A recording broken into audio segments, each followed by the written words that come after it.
आकाशवाणी भोपाल से प्रस्तुत हैं प्रादेशिक समाचार।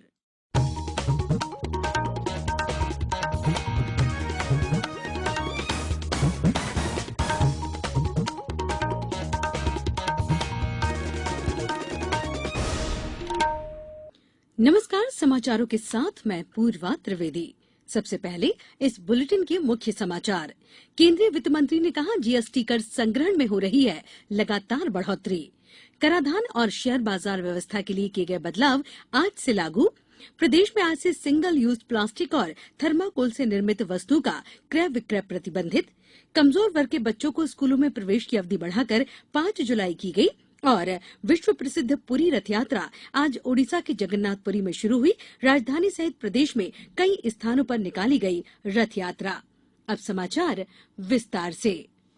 वित्त मंत्री निर्मला सीतारमण ने कहा कि जीएसटी कर संग्रह में लगातार वृद्धि हो रही है और जून महीने में ये बढ़कर 1,44,000 करोड़ रुपए से अधिक प्राप्त हुआ, जो 56% अधिक है। नई दिल्ली में 5वें वस्तु और सेवा कर दिवस के अवसर पर उन्होंने कहा कि अप्रैल के बाद जून महीने में जीएसटी संग्रह में सबसे अधिक बढ़ोतरी हुई है। वित्त राज्य मंत्री पंकज चौधरी ने कहा कि जीएसटी कर प्रणाली में कई सुधार किए गए हैं। उन्होंने एक राष्ट्र एक कर के विचार को सफलतापूर्वक लागू करने के लिए करदाताओं और अधिकारियों को बधाई दी। प्रधानमंत्री नरेंद्र मोदी ने माल और वस्तु कर जीएसटी के 5 वर्ष पूरे होने की सराहना करते हुए कहा कि ये एक प्रमुख कर सुधार है। श्री मोदी ने कहा कि GST is of doing business को बढ़ावा दे रहा है और एक राष्ट्र एक कर की अवधारणा को पूरा कर रहा है। कराधान और शेयर बाजार व्यवस्था के किए गए बदलाव आज से लागू हो गए हैं। सरकार ने वर्ष 2022 के केंद्रीय बजट में क्रिप्टो करेंसी पर आय पर कर कटौती यानी टीडीएस 1% का प्रावधान किया था। इस साल अप्रैल से क्रिप्टो करेंसी पर 30% आयकर लगाया गया। पैन को आधार से जोड़ने पर शुल्क भी 2 गुना हो गया है। पहले ये शुल्क 500 रुपए था, अब इसे 1,000 रुपए कर दिया गया है। डॉक्टर्स और सोशल मीडिया पर उनके सामान की बिक्री को प्रोत्साहन देने वालों को मिले लाभ पर 10% टीडीएस लगेगा। एक वित्त वर्ष में 20,000 रुपए से अधिक लाभ होने पर ही ये व्यवस्था लागू होगी। पिछले महीने भारतीय प्रतिभूति और विनिमय बोर्ड ने घोषणा की थी कि सभी डीमैट खातों को इस साल 30 जून तक टैग करने की आवश्यकता है। आज से बिना टैग वाले किसी भी डीमैट खाते में प्रतिभूतियां जमा करने की अनुमति नहीं होगी।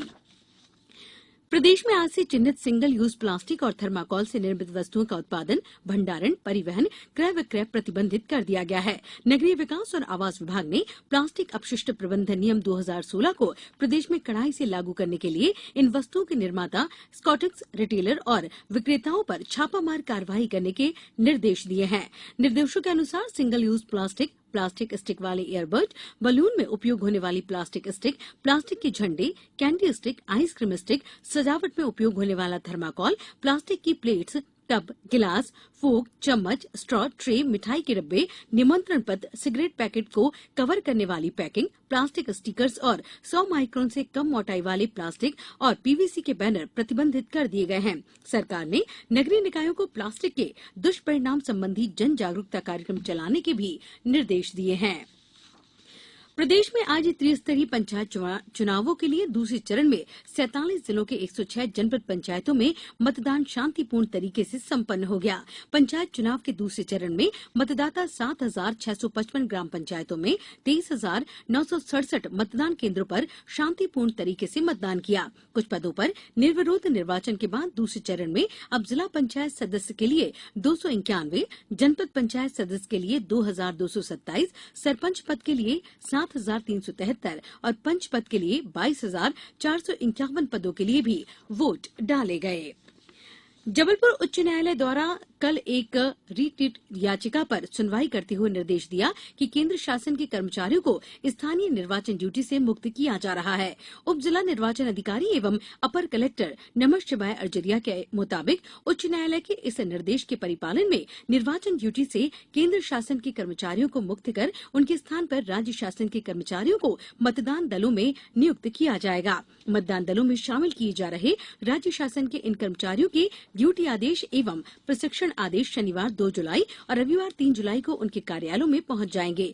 उप जिला निर्वाचन अधिकारी ने सभी कार्यालय प्रमुखों को शनिवार और रविवार के अवकाश के दिनों में भी कार्यालय खुले रहने के निर्देश दिए हैं। अब समाचारों में वक्त है एक अंतराल का। ये समाचार आप आकाशवाणी भोपाल से सुन रहे हैं। हमारे समाचारों को आप कभी भी और कहीं भी अपनी सुविधा के अनुसार सुन सकते हैं। ये समाचार बुलेटिन YouTube, ट्विटर और फेसबुक पर AIR न्यूज भोपाल पेज पर सुने जा सकते हैं। इसके अलावा आप हमारी वेबसाइट newsonair.nic.in पर या AIR न्यूज ऐप पर भी ये समाचार सुन सकते हैं। अंतराल के बाद एक बार पुनः आपका स्वागत है। शिक्षा का अधिकार अधिनियम के अंतर्गत गैर अनुदान प्राप्त अशासकीय शालाओं में वंचित एवं कमजोर वर्ग के बच्चों को शिक्षा सत्र 2022-23 में पात्रता अनुसार प्रवेश हेतु जारी प्रक्रिया में छात्र हित में समय अवधि बढ़ाई गई है। प्रवेश हेतु ऑनलाइन आवेदन एवं त्रुटि सुधार की कार्रवाई 5 जुलाई तथा आवेदन पश्चात 2 प्रतियों में पावती डाउनलोड कर निकटस्थ जन शिक्षा केंद्र में मूल दस्तावेजों के साथ सत्यापन की कार्रवाई 9 जुलाई तक की जा सकेगी। सत्यापन में पात्र बच्चों को ऑनलाइन लॉटरी के माध्यम से स्कूल का आवंटन की कार्रवाई 14 जुलाई को होगी। लॉटरी के माध्यम से स्कूल आवंटन की सूचना आवेदन में पंजीकृत मोबाइल पर SMS से प्राप्त होगी। चयनित बच्चों के अभिभावकों को स्कूल आवंटन के पश्चात आवंटन पत्र डाउनलोड एवं कर आवंटित स्कूल में बच्चों के साथ 23 जुलाई 2022 तक संबंधित शाला में उपस्थित होना होगा। विश्व प्रसिद्ध पुरी रथ यात्रा आज ओडिशा के जगन्नाथपुरी में शुरू हुई। भगवान जगन्नाथ, बलभद्र और देवी सुभद्रा के विग्रहों की 9 दिन की इस रथ यात्रा में भाग लेने के लिए हजारों श्रद्धालु पुरी पहुंचे हैं। रथ यात्रा के सुचारू संचालन के लिए व्यापक सुरक्षा प्रबंध किए गए हैं। पुरी के साथ अहमदाबाद में भी परंपरागत रूप से रथ यात्रा का आयोजन हो रहा है। राजधानी भोपाल, नर्मदापुरम सहित प्रदेश के कई शहरों में भी रथ यात्राएं निकाली जा रही हैं। देवास जिले में भी भगवान जगदीश की रथ यात्रा निकाली गई। देवास जिले के बरोठा तथा डबल चौकी में निकाली गई रथ यात्रा में बड़ी संख्या में लोगों ने शिरकत की। प्रधानमंत्री नरेंद्र मोदी ने लोगों को पूरी रथ यात्रा पर बधाई दी है। उपराष्ट्रपति वेंकैया नायडू ने रथ यात्रा के अवसर पर लोगों को बधाई देकर एक ट्वीट में कहा कि ओडिशा के भगवान जगन्नाथ की वार्षिक रथ यात्रा ऐसा अवसर होता है जब सभी लोग इसके साक्षी बनने के लिए उत्साहपूर्वक एकत्र होते हैं। नर्मदापुरम जिले के सतपुड़ा टाइगर रिजर्व पचमढ़ी का मढ़ई के गेट आज 1 जुलाई से 30 सितंबर तक पर्यटकों के लिए बंद कर दिए गए हैं। पर्यटकों को 3 माह बाद 1 अक्टूबर से Satpura tiger reserve core area में पर्यटन के लिए जा सकेंगे। सतपुड़ा टाइगर रिजर्व अभ्यारण्य घूमने का प्लान कर रहे पर्यटकों को यात्रा स्थगित करने की सलाह दी जा रही है।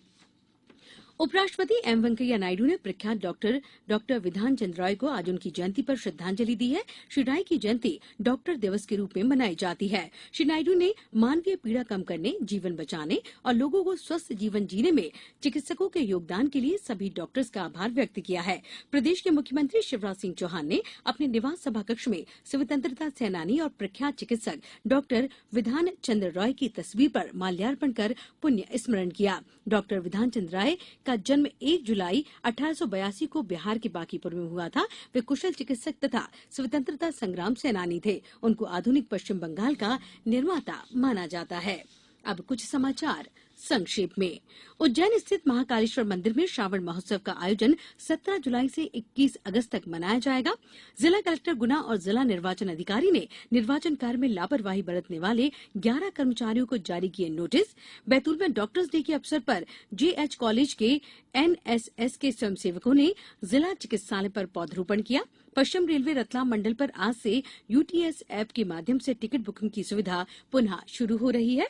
डिंडौरी जिले में कालिदास संस्कृत अकादमी उज्जैन द्वारा पाटनगढ़ में वन जन कला शिविर एवं प्रशिक्षण कार्यशाला आयोजित की गई और अनूपपुर जिले में मानसून के दौरान 30 जून से 1 अक्टूबर तक जिले में संचालित समस्त रेत खदानों में खनन कार्य पूरी तरह से बंद रहेगा। आज बुलेटिन में बस इतना ही। अनुमति दीजिए। नमस्कार।